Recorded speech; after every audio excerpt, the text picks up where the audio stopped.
Le titre de ce livre, Racheté pour l'éternité, le chrétien peut-il perdre son salut ou pas? Nous sommes à la partie 14 de ce livre, partie 14, chapitre 3, sous-6, chapitre 3, suite ou sous-6, preuves ou conditions.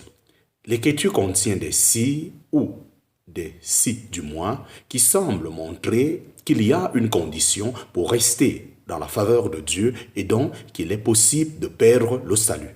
Regardons s'il en est bien ici. Chapitre 3, point numéro 6. Chapitre 3, petit 6, sous 1, exhortation pour un ensemble de professants. Par quel aussi vous êtes sauvés si vous tenez ferme la parole que je vous ai annoncée, à moins que vous n'ayez cru en vain, en parenthèse, 1 Corinthiens chapitre 15, verset 2. Si du moins vous demeurez dans la foi, fondée et ferme, et ne vous laissant pas détourner de l'espérance de l'évangile, en parenthèse, Colossiens chapitre 1, verset 23. Et nous sommes sa maison, si du moins nous retenons ferme jusqu'au bout la confiance et la gloire de l'espérance, en parenthèse, Hébreux chapitre 3, verset 6. Si du moins nous retenons ferme jusqu'au bout le commencement de notre assurance, en parenthèse, Hébreux chapitre 3, verset 14. Dans ces quatre passages, la parole s'adresse à un ensemble de personnes dans lesquelles il peut y avoir des chrétiens de nom qui iront à la perdition. Si quelqu'un déclare être converti, se fait baptiser, devient membre de telle ou telle église, participe à la scène, enseigne les enfants ou fait toute autre activité chrétienne, mais se détourne plus tard de Jésus-Christ en méprisant complètement son autorité, cela manifeste que dans son cœur, rien n'est changé. Seul son comportement extérieur était modifié. Quelqu'un peut changer extérieurement pour un certain temps sous l'effet de la doctrine chrétienne, mais ne pas être né de nouveau. Cette différence apparaît de la façon la plus significative dans l'exemple de Pierre et de Judas.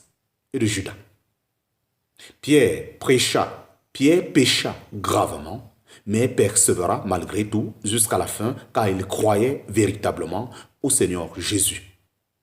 Le Seigneur lui dit, « Mais moi, j'ai prié pour toi afin que ta foi ne défaille pas. » En parenthèse, Luc chapitre 22, verset 32.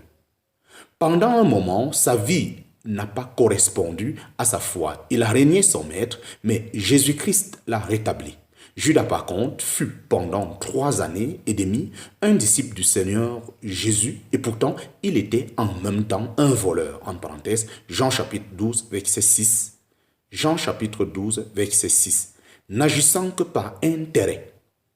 Jésus le nomme un diable, en parenthèse, Jean chapitre 6, verset 70. Plus tard, sa trahison lui causa un remords, Matthieu chapitre 27, verset 3, mais sans qu'il y ait eu une véritable repentance. Sa fin fut un suicide par pendaison, en parenthèse, Matthieu chapitre 27, verset 5. Par là, nous voyons l'immense différence entre un vrai croyant et un simple professant. Pierre fit une chute, Judas tomba définitivement. Seul celui qui garde les paroles de Jésus est un véritable enfant de Dieu, en parenthèse, Jean chapitre 8, verset 51.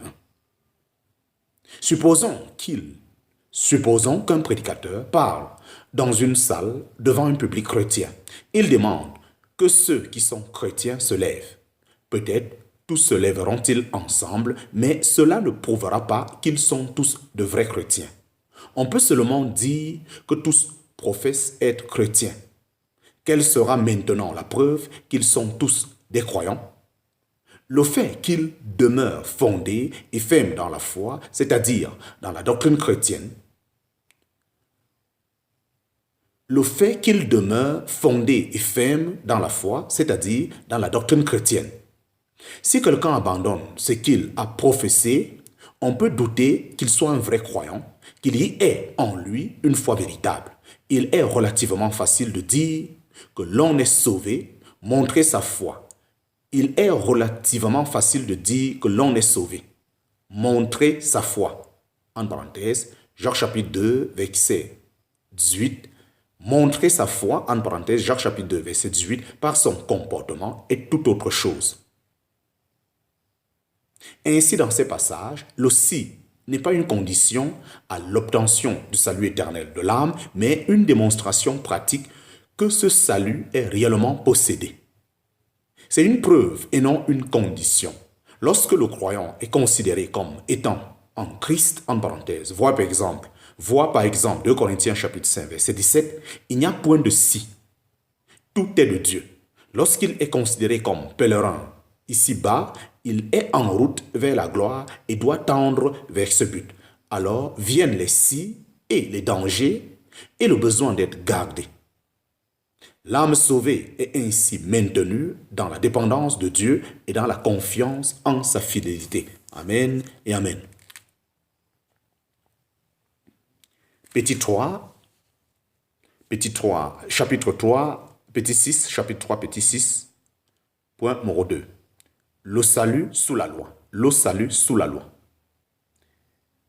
Si le juste se détourne de sa justice, vivra-t-il, en parenthèse, Ézéchiel chapitre 18, verset 24. Dans ce chapitre d'Ézéchiel, Dieu déclare qu'un homme pécheur vivra s'il se détourne du mal, fait du bien aux pauvres, n'a pas prêté avec intérêt, etc. Pourrions-nous présenter cela comme évangile aux hommes de notre temps? Non, ce serait clairement leur annoncer la loi. Supposons que, comme évangéliste, je dis à un alcoolique, abandonne la boisson et sois un bon père de famille, et alors tu vivras. Serais-je alors réellement un serviteur de l'évangile? Sûrement pas. Dans ce cas, j'aurais nourri cet homme de vaines promesses. Ainsi, je ne dois pas non plus dire, toi qui es juste, si tu tombes dans le péché, tu mourras conformément à l'enseignement d'Ézéchiel. Je donnerai alors aux expressions justes, vives et mourir le sens qu'elles ont dans le Nouveau Testament, mais n'est pas celui d'Ézéchiel où il ne s'agit ni de la justice en Jésus-Christ, ni de la vie éternelle, ni de la mort éternelle, mais de la jouissance pratique de la vie sur la terre. Chapitre 3, petit 6, sous 3. Sauvé malgré la discipline et les épreuves. Si le juste est sauvé difficilement, où paraîtra l'impie et le pécheur, en parenthèse, 1 Pierre chapitre 4, verset 18. Ce verset n'offre pas la moindre preuve en faveur de la pensée que le juste peut perdre le salut. Dieu y exprime clairement que le juste est sauvé pour l'éternité, même si son chemin passait par toutes sortes d'exercices difficiles comme le montre le contexte. Dieu utilise ces exercices pour purifier sa maison car il ne tolère pas le mal chez ses enfants. Nous avons ici le même principe que lorsque Dieu dit à Israël, « Je vous ai connu, vous seuls, de toutes les familles de la terre, c'est pourquoi je visiterai sur vous toutes vos iniquités. » En parenthèse, Amos chapitre 3, verset 2. Si tous les chrétiens atteignent déjà sur la terre la perfection pratique, il n'y aurait plus besoin de sanctification. Mais il n'en est pas ainsi. Dieu se doit de faire tomber le jugement sur ce qui est inconvenant, car il ne peut abaisser le niveau de sa sainteté. Si des hommes justifiés par le sang de Jésus-Christ doivent être sauvés difficilement, c'est-à-dire n'atteindre la gloire qu'après bien des difficultés, ou paraîtra donc le pécheur dont les péchés n'ont pas été lavés par le sang de Jésus-Christ. Le jugement éternel l'attend, mais le juste sera sauvé même s'il ne l'est qu'en surmontant des obstacles douloureux par la foi et avec le secours du Seigneur.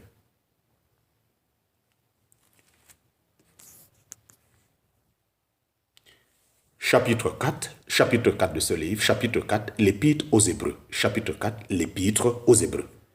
La doctrine selon laquelle de vrais croyants peuvent de nouveau être perdus est souvent appuyée sur un certain nombre d'expressions de l'Épître aux Hébreux, sans cependant que le caractère particulier de cette épître soit réellement compris ou ait été approfondi. Aussi, avant de considérer ces versets, il est bon de rappeler pourquoi cette épître a été écrite.